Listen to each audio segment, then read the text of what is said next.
Tiempo ave, viveva en un luengo país un joven príncipe que vivía en un resplandecient castillo. A pesar de tener todo que podeba desear, o príncipe yera sullizo, fachendoso y argüelloso. Pero una noche d'hivierno plegó to castillo una vieja mendiga y le ofrió una simple rosa por truca d'acubillase da horrible fredor. Repugnado por a suya fastiosa farcha, o príncipe fació disprecio present y forachitó d'astía la vieja. Pero ella le advirtió que no se dixera trafucar por as trazas, porque a polidez se trova intro.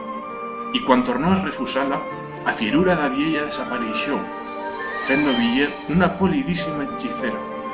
O príncipe prevó de s'incusarse, pero yera demasiado tarde, pues ella lleva visto que no suyo corazón no había amor, y como castigo lo metió en una horrible bestia, y forachitó un cereño henchizo sobre o castillo y sobre todos los que asti vivían.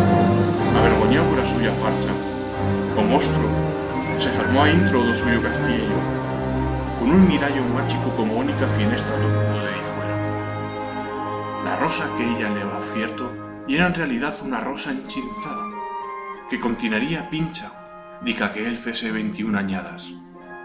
Si estaba capaz de aprender a aimar a una persona y ganase por truca o suyo amor antes de que cayese a zaguera fuella, a la vez se desfería o henchizo.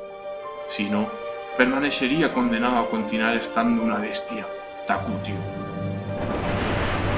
Al pasar los años, principió a espacenciarse y perdió toda esperanza.